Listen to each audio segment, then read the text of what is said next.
All right, when we first learned that Facebook was selling our personal information to third parties, many of us were stunned, some of us not really surprised at all.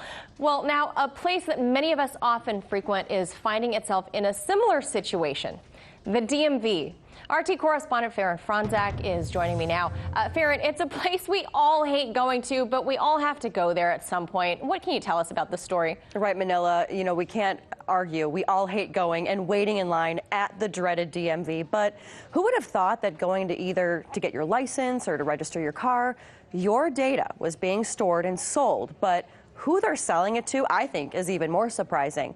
But first, the big question here is, how can the Department of Motor Vehicles sell your data? Well, when we're filling out your name, address, and other personal information, make sure you check the bottom or the back of the form that you're writing on. Depending upon which state you live in, you could see something that reads like this, quote, "Under this memorandum of understanding, the requesting party will be provided information pertaining to driver licenses and vehicles, including personal information authorized to be released."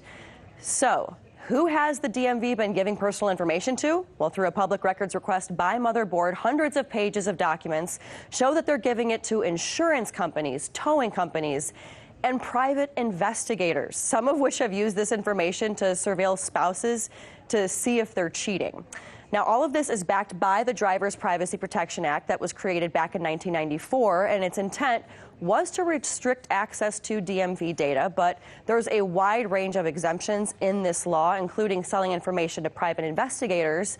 The documents show the New Jersey DMV sold data to 16 private investigating firms, and the Virginia DMV, guess what? They sold it to 109 private investigator firms. Whoa, Faran. Okay. Yeah. So just how much are these DMVs selling our information for? Yeah, well, Manila, the records can actually cost as little as like a penny each. But many of these DMVs, well, they have contracts with some of these companies that can roll for months at a time. But how much some of these DMVs have made in the past 3 years, it is so shocking. Take a look at these numbers. Between 2015 and this year, the Rhode Island DMV made $384,000. But last year alone, Wisconsin's DMV made more than $17 million.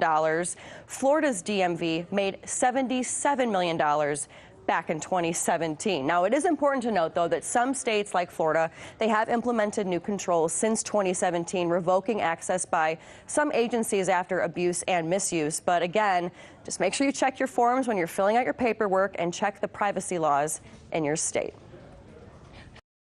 Hey YouTube, thanks for checking out our channel. We hope you enjoyed the video. We have tons of content for you just like this. For more of RT America's one-of-a-kind news and analysis, be sure to subscribe and never stop questioning more.